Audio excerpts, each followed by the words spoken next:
I'm Mike, and this is Will. We are the Tabletop Donkeys. Hello. This video is going to be about how to expand on your collections from Warhammer 40,000 Conquest. It's just going to be a general sort of overview on what to buy next, what we think are good additions to the collections you get from the magazine. There's not going to be how to build a tournament list or anything, and neither of us are competitive players, and there's probably videos on how to do that if that's what you're interested in. The other thing about this video is that with 9th edition out recently, and a lot of armies are going to get updates, so we might say to buy something that might end up being really bad. We just can't really tell. And another thing before we start is that these are just going to be suggestions of what to buy next. At the end of the day, if you really like the way a certain unit looks, or you like the look of its abilities and that sort of thing, just buy whatever you want at the end of the day. It's your army, build it however you want. And I suppose we should also mention the main core rulebook. The rulebook includes all the new rules for terrain and all the mission types and sizes, and also the Crusade kind of persistent narrative gameplay. It's probably worth getting one of them at some point. Although we should say the full rules for 9th edition 40k are available for free on the website. You won't get any of the missions, but if you want to just take your existing collection and get playing with the new edition straight away, you can do that without paying anything. But I think we're going to start off with the Death Guard because they're going to be easier than the Space Marines. Probably the best starting point for the Death Guard is going to be the Death Guard Codex, because although they are probably due for a new codex, it might not be for a little while. At the time of recording, the first of the new set of codexes are a good couple of months away. Yeah, we're recording this in August, and the new 9th edition codexes aren't out until October, so it'll probably be a while. And there is the 40k app where you can pay, I think it's something like £5 a month to get all of the codexes, but it hasn't had particularly good reviews. And by the time a new Death Guard codex came out, the cost of paying the monthly fee for the codex would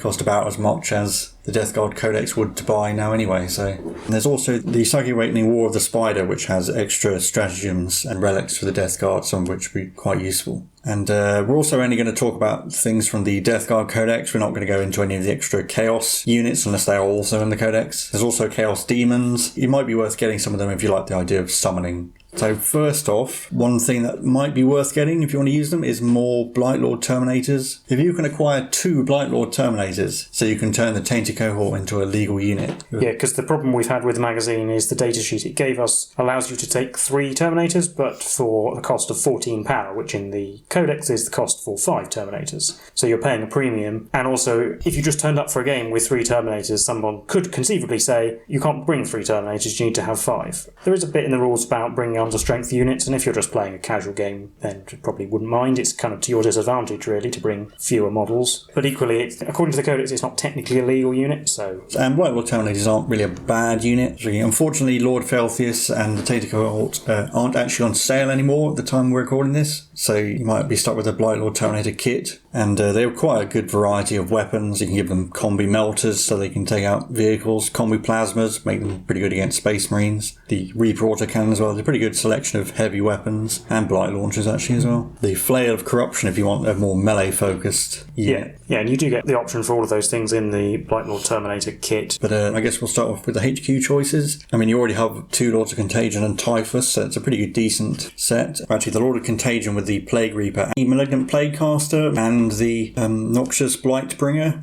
You can't actually get at the moment because they were part of Dark Imperium, but hopefully they'll put out a Start Collecting Death Guard box which includes them. Similar to what they did with the first edition of Age of Sigmar starter set, they took all the stuff from that and turned it into a Start Collecting box. So hopefully they'll do that with the Death Guard stuff because there isn't actually a Start Collecting Death Guard box. Another character worth looking at is the Demon Prince of Nurgle, which, I mean, in melee he's basically at least as good as a Lord of Contagion, and he's also a Psycho, and he gives friendly Death Guard and Nurgle demons within 6 inches a reroll, allows them to reroll hit rolls of 1, like a Space Marine Captain, which is actually something the Death Guard, you don't have anything to let you reroll hit rolls of 1. You can also give the Demon Prince wings, which makes him pretty fast. Yeah, it lets him fly. Yeah, I think he can take on most things. Demon Princes are generally quite a solid choice. Yeah, I suppose if you like to use Boon of Chaos a lot, there's always the chance you'll roll 12 and get a Demon Prince. That's true. Probably not the best reason to buy it, but if you really love that stratagem, you might as well get one so you can actually use it properly. You've already got the Chaos Spawn if it goes horribly wrong. Yeah. So And the other thing to talk about is the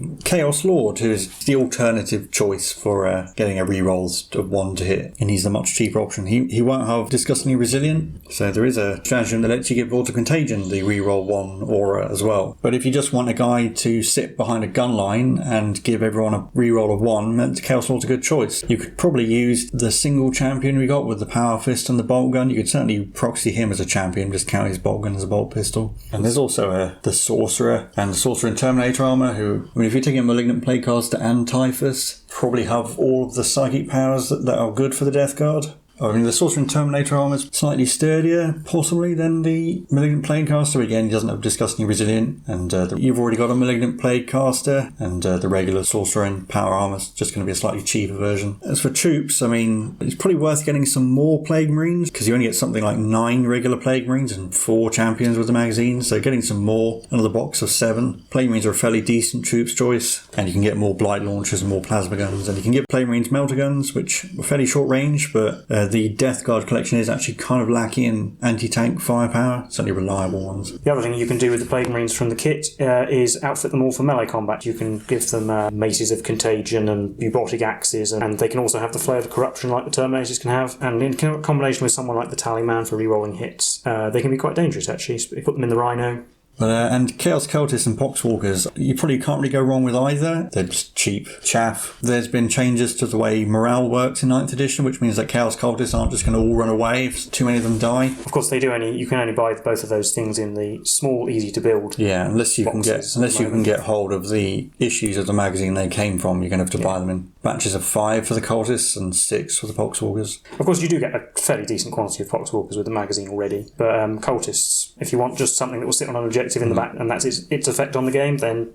And then, we've talked about the elites. Basically, all the other characters are elites choices, and then there's the Terminators. Well, I guess speaking of characters, I think the magazine does set you up pretty well. You get one of each of the various unique Death Guard characters, so unless you want a second one of them, then you probably don't need to worry about that. The other thing is the Death Shroud Terminators. I think they're also the only Death Guard specific unit that we didn't get. Well, apart from Mortarion, but we'll talk about him.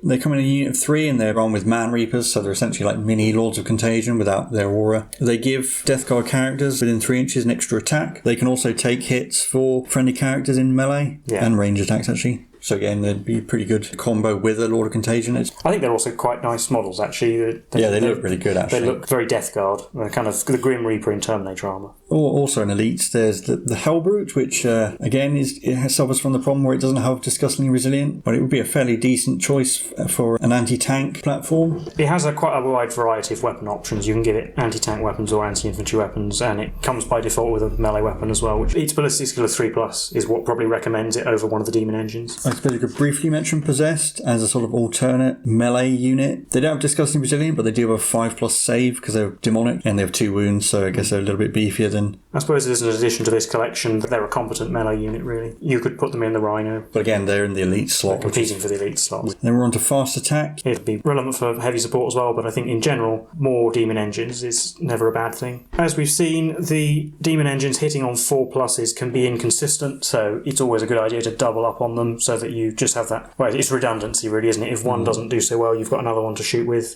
Blight Haulers have an additional thing. If you take a unit of 3 of them, which you can do, then they get +1 to hit. Yeah, and their easy to build kit's actually reasonably cheap. I think it's £15, so you could take a unit of 3 Blight Haulers quite comfortably and have that as your anti-tank units. They're all hitting on 3s. And although they do have to stay within unit coherency of each other, of course that does extend your bubble of cover as well. So it's a good choice to protect your infantry as they move up the field. Yeah, especially if you're going lots of Plague Marines, probably go for more Blight Haulers to go with them.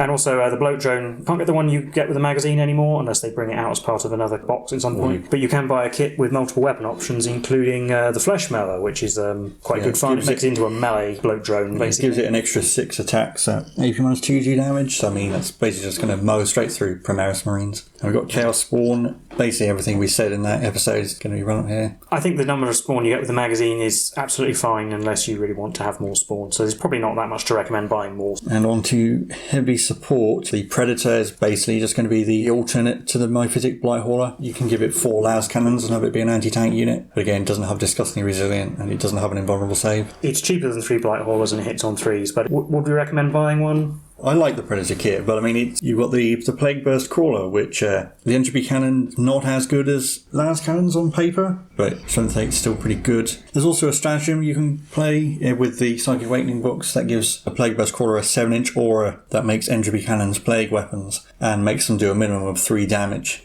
I think it costs pretty much about the same amount Well, if you can get the 2 issues of the magazine it came with, you get one for £16 as opposed to £40. That's another reason to take Blaze Burst Crawlers. And the Land Raider is a bit different because it's a transport. It's also got 16 wounds, toughness 8 and 2+ save. But again, no disgusting resilient, no invulnerable save. For this collection, it adds something you don't have, which is a thing, the transport Terminators, but on the other hand, you can only fit 5 of them in it. And that's the thing is that with Terminators and Death Shroud as well, you probably are just going to deploy them where you want them to be and they're just going to stay there. I suppose you could do a brief talk about the Defiler. Essentially, it's another demon engine. It has more wounds than any of the other ones. It doesn't have disgusting resilient. Yeah, but it does regenerate one. It does regenerate, that is true. So it is still quite tough. Of the regular Chaos vehicles available to Death Guard, Defiler, I would say is probably the best choice if you really wanted them. Another thing that the Psychic Awakening book introduces is sub-factions within the Death Guard, and I think one of them gets some bonus to taking demon engines. So if you did want to go with the demon engine army, it would be quite a good choice. But again, I think with quite a lot of these units, it would be a decent enough addition to the army. It really just depends on what you want to do with your collection. If you like demon engines, Defilers are quite fun. And I guess there's the Rhino, your one dedicated transport. It might well be worth getting another Rhino if you... Yeah, I guess if you want a little bit more mobility. I mean, the Death Guard really aren't a particularly mobile army. Then again, in this new edition of the game, objectives are quite a big thing. Yeah, so actually getting some Death Guard there. And also the Rhino itself can, of course, hold objectives. You can just park it on one. I think I'd be happy to say that another Rhino would not be a bad addition. I mean, especially if you're getting more Plague Marines, because then you can transport more of them. The other advantage, of course, is even if it gets blown up in the first turn, if your Plague Marines are inside it, they're not being shot instead. And then we come on to Mortarion, the Primarch of the Death Guard. I'm not sure where to start with Mortarion. I think we should start with the price. Yes, he's something like £85 or £90 to buy. I guess the thing is, you're only ever going to buy one of him, so I guess you can justify the price that way. He's not in any way a bad unit. I mean, I think he's a very complicated model to put together and paint. If you'd done all the painting tutorials in the magazine, I wouldn't say you were a beginner painter anymore, but I mean, it's a pretty significant project for someone still relatively new. Like, it's kind of hard to recommend it. Like I'd always say you buy Mortarion to kind of finish off your collection. Like, right, built the Death Guard army I want, and I'll get Mortarion to finish off. Yeah. I mean, I guess ultimately he forms a great centrepiece for a Death Guard army. If this magazine is your first introduction to the hobby, just be warned he is a more advanced project to take on. But on the other hand, if you want a challenge, then it will look fantastic if you pull it off. There is a video on the Warhammer YouTube channel on how to paint him. But I think that's basically it for the Death Guard. More Plague Marines, a Demon Prince, Terminators. I mean, either the 2 Terminators are pretty good, and more Demon Engines, so more Blight Haulers, Bloat Drones, Plague Crawlers, and maybe a Defiler. And maybe more Mortarion at the end. I don't think you can really go wrong with any of the Death Guard units. We're going to talk briefly about demons. Probably the best place to start is to start collecting demons of Nurgle boxes. That gives you basically one of everything that you can actually summon. Again, it's just a flavour thing, really. It depends how you want your collection to look. Well, that is basically it for the Death Guard, so we'll start on the Space Marines.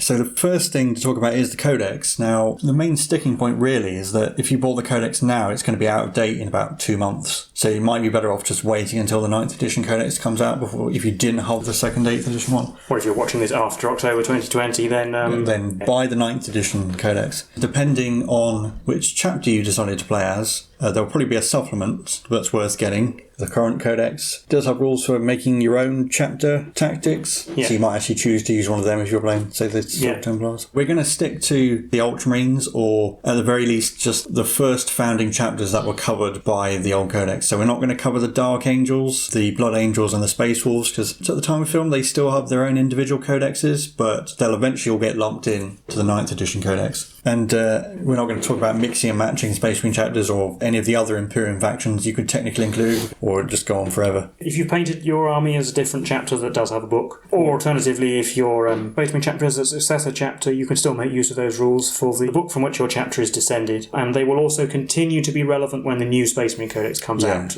If you're planning to play in competitions or even just in a semi-competitive kind of casual environment, then you might want to explore the possibilities that those rules give you. If you're a new hobbyist, those rules are by no means essential. They add a lot more flavour and a lot more options and flexibility, and tactics really, but if you're still getting used to the game and the army, then I mean, you'd probably be fine with just the regular Codex at that point. And again, there's the app we mentioned, where I guess if you bought the app for 2 months, that would cost you less than buying separate books, but again, you might just be worth waiting until October to buy the new Codex. The problem with the Space Marines is that they have a lot of units and they get lots of new units very frequently, and obviously certain units are going to be better with certain chapters. So we're probably just going to mostly talk about Primaris units and maybe mention some the original Space Marine units that are worth looking at. But again, like with the Death Guard, if you really like the look of certain units, then just go with what you want, really. But the first unit I want to talk about is getting hold of 2 intercessors, so you can have 3 squads of 5. Unfortunately, the easy to build intercessors are no longer available. There's the start collecting 40k thing, where it's like a magazine plus an intercessor. 2 copies of that. Or I suppose at the end of the day, you've got the buying more intercessors. It's just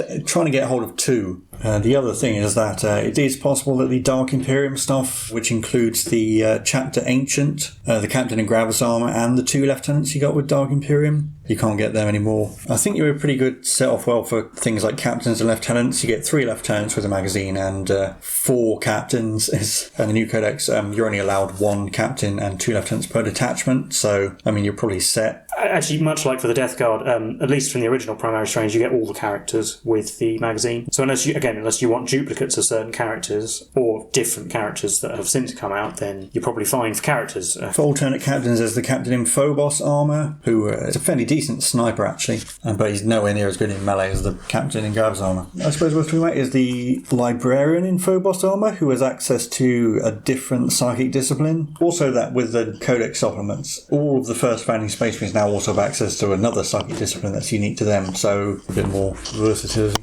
And the same, there's also the Lieutenant in Phobos armor, who's part of the Start Collecting Vanguard Space Marine set, which is basically all the Shadow Spear stuff, which I think would actually be a fairly good choice, actually, for expanding this collection at a reasonable price. So like if you were playing the Silver Templars and you wanted them to be all Primaris as they supposedly are canonically, you could use it to essentially replace the regular scouts with the infiltrators and the sniper scouts with the eliminators. And you also get some suppressors as well. Which is actually a good way to get a lot of models and a good selection of models fairly cheaply. The Captain and the Librarian are available separately. So yeah, I mean you can see all that stuff in action in our Shadow Spear series. And I suppose the other thing to mention straight off is the new edition comes with new starter sets. Again, it comes with a selection of units. There are different flavours of starter set. The largest one comes with yet another kind of captain, this one with a Mastercrafted Power Sword and Storm Shield. 10 Assault Intercessors, which are intercessors with heavy bolt pistols and chainswords, so a troops melee option for the Primaris range, which they were lacking until now. And it comes with 3 of the new Outrider bikes, which are like regular bikes, but with more wounds, more attacks, good in melee, and better range firepower. Yeah, I mean, actually the second level of the Elite Edition comes with the same models as the big one. The big one just comes with more terrain. If you could find someone to split all the new Necron stuff with, it might be worth it. But again, that kit will probably become available separately. Yeah. You'll probably be able to get those. Maybe wait until Outriders are released separately to replace the regular bikes, and there's the Invader ATV, which is basically on paper looks like 2 attack bikes stuck together, and there's going to be a Primaris version of the Landspeeder, so that will replace that. Other than that, I'm just going to talk about Devastators. It's probably the main firstborn unit we can recommend, since they're going to be a fairly cheap anti-tank option, which I do think you kind of need with the collection and the magazine. If you just want some las cannons on the battlefield for cheap, Devastators are the way to go. So I guess if we just talk about the Primaris unit specifically, more Intercessors and more Hellblasters. You can't really go wrong against probably any opponent with either of those units. No, I mean, Intercessors are a solid troops choice, and with the new codex they get many attacks in melee, which actually makes them half decent. Yeah, they're pretty good solid objective holders, and if you stand still then they can rapid fire up to 30 inches and that sort of thing. Well, we have actually done a game where we used the new Space Marine rules with Intercessors against the Death Guard, and the new combat doctrines made them much more effective as well. And again, Hellblasters going to wipe the floor with any kind of power armoured unit. They can do anti-tank work in a pinch. Even if you only have another 5, that's still doubling of firepower, and they are good. And we did talk about infiltrators. They're essentially beefed up scouts, and they have some neat abilities that scouts have, like they stop units deep striking within 12 inches of them, stuff like that. They're fairly decent guns that if they roll a 6 to hit, they automatically wound as well. And there's the variant Incursors, who are, I think, slightly cheaper to field, and they have access to a mine. I haven't actually used them myself personally, but... And actually, you cannot get them in the Start Collecting Vanguard box. You can only buy them in a... That is a point, actually. They are in a separate kit. So if we were to say, get Infiltrators or Incursors, I would say Infiltrators simply because you can get them in a single box. I think, unfortunately for Reavers, they're a bit overshadowed by Infiltrators and Intercessors and Assault Intercessors. Yeah, I guess the only thing Reavers can do that none of those units can is they can deploy anywhere on the battlefield. There's no other melee unit that can do that. I think the thing is you get some Reavers with the magazine, which unfortunately do not have the special war gear options like the grapnel launchers or the ground shoots that actually let them deploy in an interesting way. If you wanted a unit that actually had the correct war gear, then by all means buy the multi-part kit, but if you're not that bothered by them, I think there are other units that do the job better. And aggressors, on the other hand, got an extra wound and an extra attack, coupled with the extra attack they get for charging. So they basically get double number of attacks with this codex compared to the magazine. The bolter version was pretty damn powerful, just for the sheer amount of shots it can put out. I think we could definitely recommend getting some more aggressors to use with the Boltstorm Gauntlet version, because particularly in the new codex, they get a ton of shots, and so that might not be a bad addition. And the Redemptor Dreadnought we've got, again, the one you get with the magazine isn't really... You miss out on the rocket pod, and you can give it a macro plasma incinerator, which is basically the anti-heavy infantry option. I think the downside of the Redemptor is really expensive to buy the multi-part kit, which is now the only one available. Yeah, I think it's £40 or £45 is the thing. Say that you're probably fine with the current Redemptor Dreadnought, and that Dreadnought would probably do fine again against Horde armies especially, and anything that does not toughness 5, it would start mincing through. And I suppose there's also the Invictor Warsuit, which is essentially a Dreadnought that can deploy via concealed positions. It's only toughness 6. It's a bit of a trade-off, durability and for concealed positions. Still has a fair amount of decent. Yeah, it has a fairly decent amount of firepower. But again, an expensive kit to buy if you're happy with your current Redemptor Dreadnought. Fulfills mainly the same role. As far as fast attack units go, other than the upcoming Outriders and ATV, you'll kind of start with Inceptors and Suppressors. And Inceptors, again, are one of those, another unit that the magazine made look bad because it got a pretty significant power reduction. And it can also take plasma weapons. But as far as what to buy next, I think it has the same thing as the Dreadnought, where you'll probably be fine with the ones you get with the magazine. The other thing about Inceptors is that if you went and bought the Start Collecting Vanguard, you would get a unit of Suppressors who are certainly a much cheaper unit to field. They don't have the 3 wounds and toughness 5 that Inceptors would have, but their autocannons certainly have the range to make them deadlier than the weapons the Inceptors have. It's a choice between buying 3 Inceptors for about £35 or spending, £55 or £60 on the Start Collecting Vanguard box and getting Suppressors plus a ton of other things. And we mentioned Eliminators. They're essentially the alternate version of Sniper Scouts. They're a heavy support choice. Their bolt sniper rifles are just much better than the sniper rifles that Scouts get. Again, if you want to see them in action, you can check out our Shadow Spear series. And you get 3 Eliminators with bolt sniper rifles in the Start Collecting Vanguard box. Yeah, again. So it's a pretty logical choice. Yeah, and then we have the Repulsor Executioner, which is the main battle tank version of the Repulsor. It still has a transport capacity though. Well, I think you pretty much just decrease the transport capacity by 4 and give it another big gun on top of all the firepower the Repulsor already has.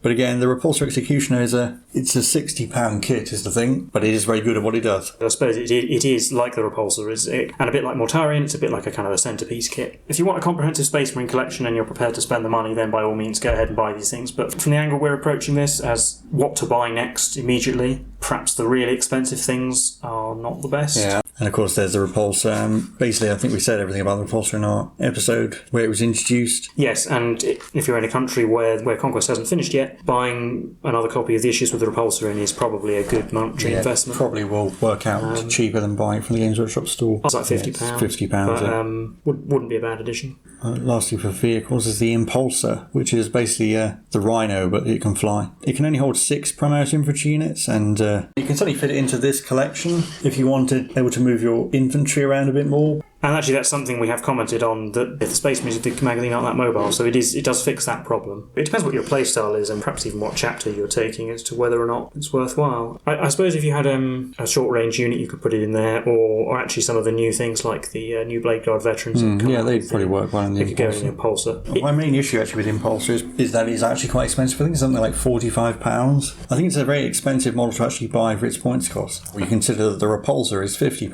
I suppose the other thing is that Space Marines do have access to flyers, which the Death Guard didn't, but they are regular Space Marine units. So I wouldn't necessarily recommend any of the flyers as priority to buy. I mean, it's something to look into. And I suppose we should also mention Rabute Gilliman as a Lord of War. So if you have been planning on carrying this collection on as Ultramarines, he would be a pretty decent choice. He's like Mortarion in some ways and not in others. He's not nearly as expensive. Not so much a modelling challenge, but I'd say definitely a painting project. If you did buy Rabute Gilliman, you would actually need the Ultramarines supplement book to use him, because that's where his rules are. And indeed, actually, there's other Ultramarine special characters, Marnius Calgar and Chief Librarian Togurius spring to mind, because they're Primaris characters now as well. Yeah, so I suppose I'll try and summarise what we've been going for the Space Marines. See, the first thing is, I guess, decide whether you want to buy the 8th edition Codex now and be prepared to replace it in a few months. I mean, it is something like £25. It's a reasonable amount for a book that will be irrelevant in 2 months. Or you could just wait until the 9th edition Codex is released sometime in October. After you make that decision, I suppose, try and get hold of 2 more Intercessors and make 3 squads of 5. And the next best thing probably is to start collecting Vanguard Space Marines. And that's simply because it's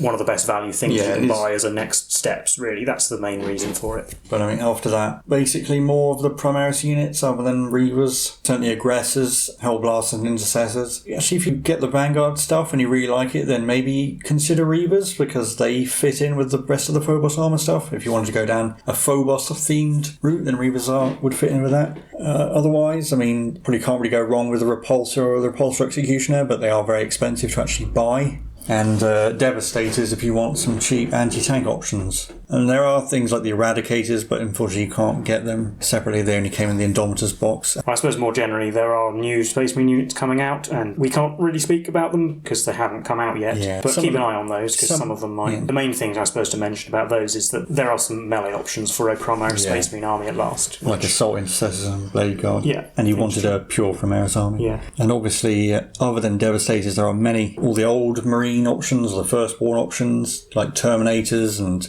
Veterans and all the Flyers and lots of vehicles and Dreadnoughts. And normal versions of all the characters as well. Yeah, it would take too long to go over all of it. Depending on what chapter you want, maybe there is lots of Firstborn stuff you want, like if you're playing the White Scars, you want lots of bikes. And obviously the Dark Angels, the Space Wolves and the Blood Angels and the Death Watch as well all have their own unique stuff. But when deciding what kind of Space Marine army you want to put together, it might be worth looking back over your magazine at the lore sections and looking at the different kinds of units. And it will tell you about all those older Space Marine units, and if you like the look of them, then there's no reason why you shouldn't get them, really. Say, at the end of the day, it's ultimately your choice. I mean, buy the army you want to have. I guess we could talk about terrain. I think the magazine sets you off fairly well. Well, if you look at the battlefield from our final game, there was plenty on it. Yeah, I mean, there's other industrial pieces. There's also the Sector Imperialis ruined buildings as well, which we didn't get any of. But if you don't want to buy any more terrain, I think you'd be just fine with the stuff the magazine gives you. Especially if you're playing with another opponent, they may well have some of their own terrain. Yeah, or if you're playing in a store, that store will probably have terrain you can use as well. But hopefully you'll find this video useful. And if you have any comments about how you would expand your collection, if you have done so already, or what units you're planning to buy for it, do let us know. Or if you agree with our suggestions, if you think any of our suggestions are all wrong, or our analysis of units is wrong, do let us know, because we're not professional players by any means. If you enjoyed this video, please leave a like and subscribe. We've been the Tabletop Donkeys, and we'll see you in the next one. Goodbye.